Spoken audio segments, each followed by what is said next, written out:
Hello, hello, hello. Welcome back. This is episode 2 of Brick by Brick. I am your host, Megan Dibler, and with me I have my fabulous co-host, Leah Coleman. Hey, girl, hey. So, in this episode of Brick by Brick, we are going to be talking about Airbnb. Is it worth it? Because last time we dove a little bit into, we touched on my first Airbnb, why I got into it, which is basically because I'm a single mama who needed it for my daycare.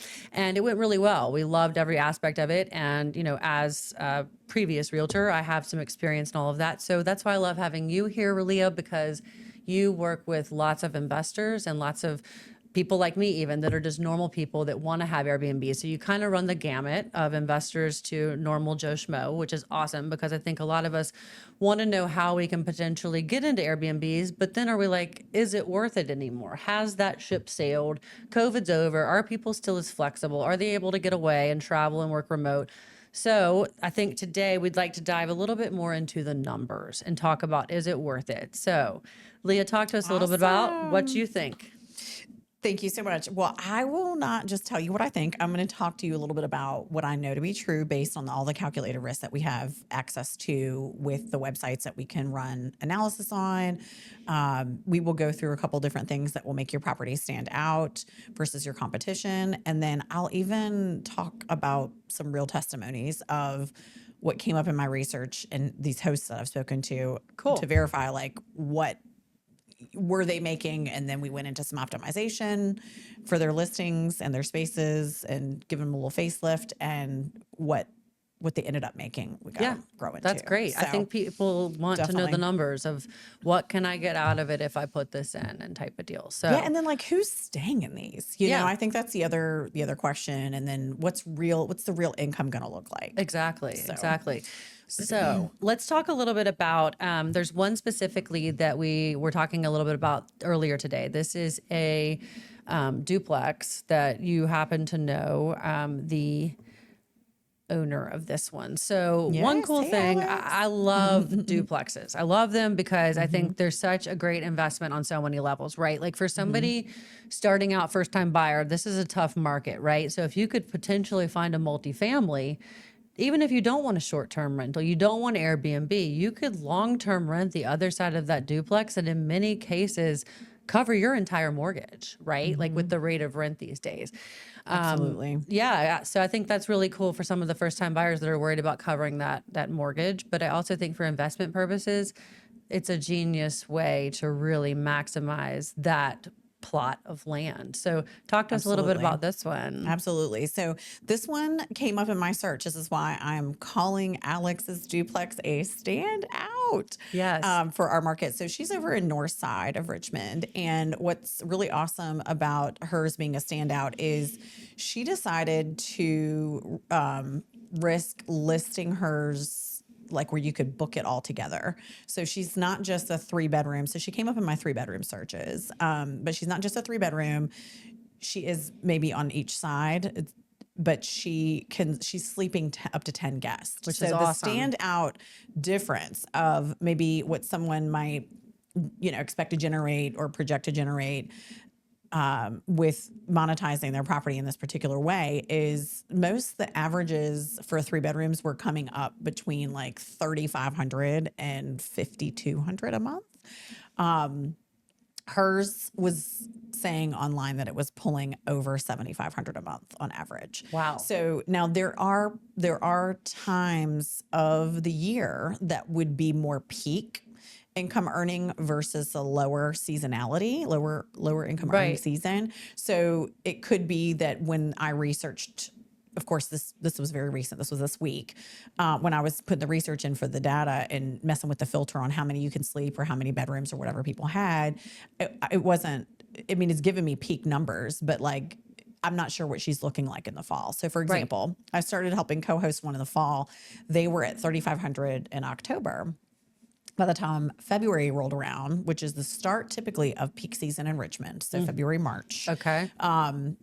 It got up to $6,000. So these rentals, and I don't even think people really realize this, most average short-term rentals are pulling in between $40,000 and $55,000 a year. Yes. Which is higher than some people's income. That's so right. this is why it's such a This movement. can be a full-time job. It really can and be. this is why this is why it's become more regulated. And so this can be, I mean, some of the topics we're going to touch on today, this can be how to do your individual space. So you could do rooms, you can do whole spaces, you could do both sides of the apartments. So for the duplex, she's got 2 that you can rent. And so what makes yours stand out, in that particular regard for her is she can sleep so many. Yeah. So we've got so much going on now in Richmond that's bringing bigger families, friend, weddings, groups through, alumni events, those types of things, all of reunions. it. Yeah. Yeah. Because Richmond's such a Sports. central place. We're along 95, we're in the middle, we're in the mid-Atlantic. So it is definitely a destination. Yeah. I mean, some of the stats that I saw, average occupancy, what are you seeing in the 40 to 60% occupancy rate? Does that sound about right? Yeah, absolutely. Another one that we don't have up on our screen to show for you, but I will try to get us an interview with this owner, was one I had a chance to work on last summer. And she came up in this research too. She's also got a 4-bedroom, but let's just give some simple math, for example. So let's say you own a home and you need to rent it out. So a 3 or 4 bedroom house renovated in north side of Richmond might go for like $2,500 to $2,900, maybe $3,000 a month if it's renovated. Right. And one of the larger ones. So when I was doing the 3-bedroom research for Northside competing market analysis, hers came up with $8,500 was what came up in my conversation with her this week. But in my research, it came up to $14,000. So these numbers are just projected. The site may pull the data accurately or not. But I do know that the 8,500 is at least accurate because that's what she shared with me, that she just got booked for 3 months straight. Wow. It is a 8,500 a month. crew 8,500 a month. that's going to have a place to stay while they're in town doing work. Yeah. So we're definitely also seeing that the job market, the shifts in the job market, and then a lot of the new things going on here are bringing jobs here. Yeah. So people do need more shorter term temporary places to stay. Absolutely. And so some larger spaces might be and become some of the standouts. Now, the other thing that's going to help it stand out, and this one is one of the reasons why I want her to come in for an interview, we had our first booking with a celebrity. Wow. And so a lot of times, I know, and a lot of times we can't really talk about who it is all the time because there's privacy laws that protect the guests as well. But I think what I'm here to say is if you theme it right and give it an experience. So that one in particular, we themed with wellness, art, culture, rest. We had a vinyl record player with some really great selections on like trend music, but also back to the oldies. Yep. And then we even brought in, and one of the most fun parts about Richmond, y'all, is the mural arts around here. Oh, we brought in love a mural it. artist and we just decked out that whole entryway. Amazing. So when you give your property a theme, Yep. that's going to cause people to click it and book it. People want an experience if they're going to go stay. And some place that may feel like home away from home and have all the regular amenities, but they might like something with like some Bluetooth sound lighting or mood lighting or, like in her case, a massaging shower tower. So we've been putting a lot of wellness amenities and selections into. Yeah, I think that's the point intentional too, work of is putting them if it together. doesn't have a little bit of a different flair, like what is the benefit sought for the user, right? So if I'm traveling, why would I want an Airbnb? Well, for me personally, I have 2 little boys. I don't like sharing a hotel room with them because they go to bed at 9 o'clock, right? So I want to stay up a little later. So that's why Airbnbs were always attractive for us traveling. And that's why inevitably I got into them as a side hustle, So I liked that they were thematic as well. So I think it's either your life situation of having multiple members of the family, like we talked about. That's why they're great. Pets are also a big thing. Yep. I know when I That's another consulted standout. with another client on an Airbnb project, the client did not want to initially allow pets. And I really encouraged allowing it because I do think it ups your rental rate. I do think that people are looking for those amenities, whether it's for pets or children, you know what I'm saying, or walkability, or that's what they want. Otherwise, they want that boutique-y feel, basically. That's what this is. Yeah, and if you're not just doing like a room where you're sharing space, I mean, how about just the popularity of being able to cook for yourselves, right? No So doubt. like right now with the food costs going up, if you're feeding, you know, yourself or multiples, or if you've got some dietary restrictions and you want to just really do some great meal prep, Yes. you're going to be focusing on, man, I need to book a place that I can cook in the kitchen. That's right. So I think that the different things, so you're also seeing people really put some nice money into like the kitchen and the pots and pans and air fryers and just various things. You're also seeing unique experiences. Like one of my favorites is one in Southside. Shout out to Carrie with that tree house. She's in your neighborhood. Oh yeah, the Forest Hill Tree House. Isn't it? Let's so see if we cool? can. They go to my pool She's gonna too. Yeah, no, it's so cool because it's right down by the Buttermilk Trail too. So it's like when you search for that one though, you have to search like a year out because they're typically booked. But I mean, talk about making an entire living off of that. I mean, they're And then I couldn't believe recently I found a glamping experience, so an outdoor camping experience. But it was like in the cool tent, but it had everything in it, and she had an outdoor shower too. She was $150 a night, but she had like a little hot tub and outdoor shower experience, and you could do the fire pit and the s'mores. Right. So like, how many of us have, or shout out if you have kids or not, or you just want to do a solo trip or a nice couple romantic thing, because you can, you know, do something, you know, super creative. Yeah. But why not introduce your kids to camping and do something cool? Oh, my kids love to camp. Yeah. So check out this one. This is funny because I sent this to my friend Darcy. So I know this happens to be. This one's fabulous. My friend Darcy found out that this is the owners of Shindigs, apparently, which did not. Once I pieced that together, I don't know them. They're actually going to be doing a 8 on the plate. Half off gift card with Channel 8 soon. If anybody wants to buy something for Shindigs, no better time to do that. But I just left there yesterday. I mean, love that place. Love you. Haven't met you, but love your Airbnb. And they're doing a boutique hotel theme. I know. I saw them announced in business. That. So I can't wait to see what else. So this to me is them, like major Airbnb decor goals, right? Because now I'm extra excited. I already booked this for my birthday weekend. I didn't know you'd already booked it, girl. I was like, I'm going. And I love the pink fridge. They put so much thought like this. into it. This is what I geek out over: the design aesthetic. Because as somebody that went to VCU for art, that then shuttered her soul by sales, like this is where I'm like, oh, well, and how about good design's going to get you like double the price? So that's another thing. So they came up in my research in the past couple weeks on some other ones I was comping out for some clients for some design. And what really stood out to me in the St. John suites, $1,079 for 3 nights. So that's $300 a night, basically. Yeah. So average, 1 or 2 bedroom units were, $149, $180, somewhere in there per night. Yep. They're in the 300s. So talk about the decor. Just do the thing, y'all. Do the and thing. Make it invest and just go all the way. Because look, edges this is on right design. here. It's in Randolph, so it's like it's near Carytown and all that good location and everything. But they just decored it out and made it look amazing. I can't wait to stay. And you didn't get to show everybody the pictures on this, but if you get a second, like scroll through the listing pics, look, even in the backyard, they have a little renovated vintage RV. Oh my! Parked in the back with a sauna. They made it with a sauna in there, and they got a little hot tub back there. So really, you go and you stay, but it's a whole experience. There it is. And it's a little bit of a variety sprinkled in. And that's what I'm saying when I'm talking about like what to do to make things stand out. They even have a Tesla charger.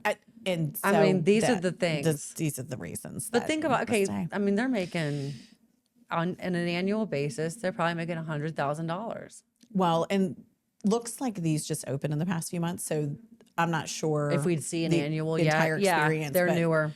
Listen, can't wait to maybe invite them in the studio. Maybe I should direct message the owner because I said I need to meet you when I'm there, babe. No doubt. Well, I'm going to ask my colleague Ella, who was wonderful to get them to work with us on the 8 on your plate front. Again, half off gift cards. Check out WRIC.com if you want to buy some of those. And yes, I will talk to her about getting them to come in because I'd love to hear about their design process with this. I think I want to hear that'd be about awesome. that bridge from the Airbnb space to like a boutique hotelier, because that's Well, actually and the from concept that they've come out Shindigs. with. I mean, I Yes. remember when Shindigs How was you take your across the food street. concept It was, and they've just really grow and been expand boss and mode. So heck yeah, that's what this show is about, y'all. It's not Yeah. just about real estate. Like, honestly, we want you to interact and interface with us. So I'm going to put up again, we've got our Instagram handle, RVA Brick by Brick, because we want to talk about real life, real estate, and real Richmond. So if you have a suggestion for us or a question or something you think we should cover, the Brick by Brick studio is yours as well.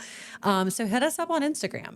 We're just getting started, but we love to have our tribe come along with us on this journey. So Absolutely. yeah, I think it's really cool. So we're going to talk a little bit now about, we've talked about what makes a Richmond Airbnb succeed, or what makes an Airbnb succeed a little bit in general, which we've talked about some of the personal touches. But, I think definitely what do you feel about location, Leah? How important is location when looking at an Airbnb opportunity?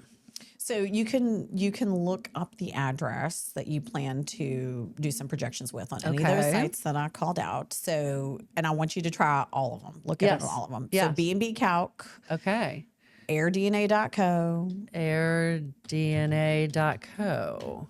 rabu.com. So Okay. all of these sites, All right. y'all, will give projections, and you can mess with the filters a little bit. Okay. But just what's nice is the Rabu one will give you, like I said, the distance from that subject property address to Okay. yours, and you'll literally see what's competing within like that 1 to 2 mile radius. So that's one of the reasons I love that tool. But just giving y'all some pro tools, pro tips. Price Labs helps us stay strong also on nightly rates. Well, I think it's important to note this. Fluctuate everything. I mean, That's right. I think in the most recent episode, I was telling you about like the original one that I started 6 years ago and how I'm going to go in and spruce it up and kind of retheme it. Yeah. I'm actually doing it because someone else moved into my neighborhood with 2 brand new construction units. And so they're setting a new bar on pricing. So now what I realize is I've had mine super affordable Yeah. to book, but similar to what we just talked about with that one we just showed you, that was $3 something a night when most in the neighborhood are $150. Market changes. Just go all out, and do it. And so that's what I'm going to do. I'm going to theme it, and I'm excited about that. So the themes need to be a thing. Yes. Yes. So it's not just about good design anymore. Right. Not just about good design. It, if you really want it to monetize itself well and to get those high ratings and, keep your superhost status if you're just on Airbnb, but there's, VRBO, there's other sites. Some people also want to not deal with the permits and the regulations. So the regulations for the city are anything less than 30-day stays needs to be, compliant or permitted. Yep. Yeah, compliant with zoning and or permitted. And so, but the other thing about that particular platform is if you place your property on it, you can set its minimum booking to 30 days. If you do 30 or monthly, you can bypass part of that.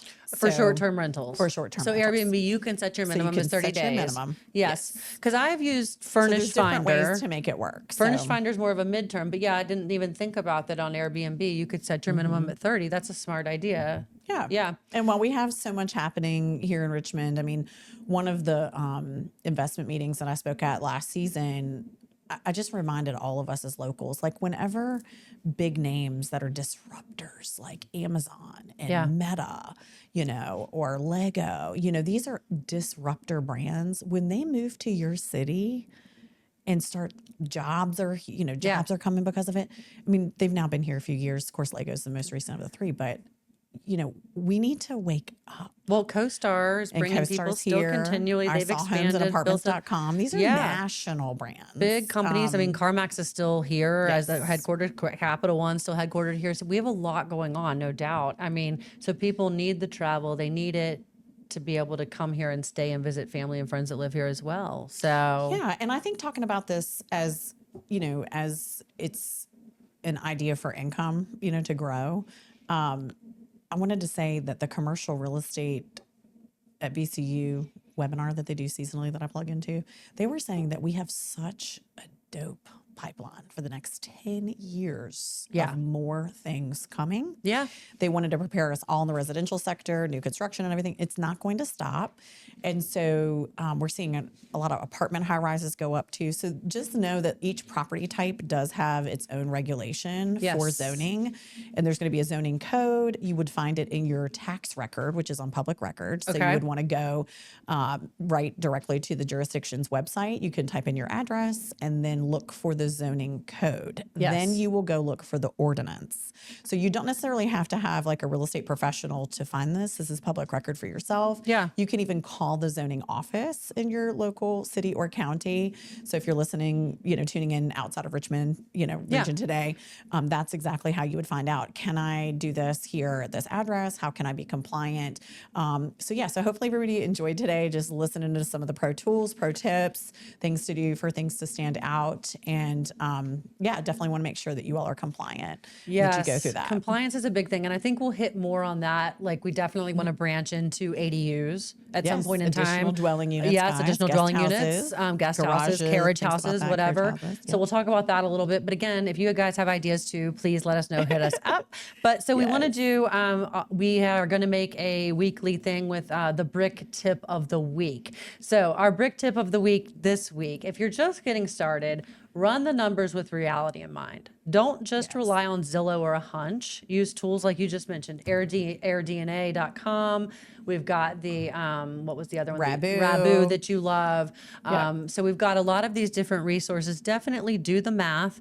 If you don't feel comfortable doing the math, reach out to a realtor. One of us will help you. But we don't charge to help run numbers. We want people to be able to do. And that's the funny thing. I always feel like people feel like this is such a hidden secret of how to get into this world. I will tell everyone all my secrets of how I've done 2 properties at this point. One in my basement, one outside, another single family residence. But it's like, there's no secret. To me, I think the reason I feel comfortable telling you, it's like, at the end of the day, you have to put in the work. You have to have the grind. You have to have the grit, the want to do it, and, be able to get out there and really hustle. Because if you don't hustle for it, it's just not gonna work at the end of the day. I believe that. Particular income stream, yes. It's about hustle, heart, and hospitality. 100%. And you really have to have the heart for all 3. Yeah. And you have to have the passion, but then we want you to have the facts behind it to feel comfortable that passion is warranted, of course. Yeah. So again, yes, definitely run the numbers. Make sure you're prepared as possible before you jump in the deep end. But yeah, that's definitely, I think, a good place for us to stop for today. Make sure that you check us out on Instagram. We're at brickbybrick.com or rvabrickbybrick.com. Sorry about that. So check us out and be sure to tune in next week. We're going to have some more information for you guys on the RVA real estate market, short-term rentals, investments, anything you're interested in hearing, really. We're here to be your resource. Excited about that. Yes. So Let us thanks, know, guys. guys. We'll see you Hope we next can help you. time. Bye.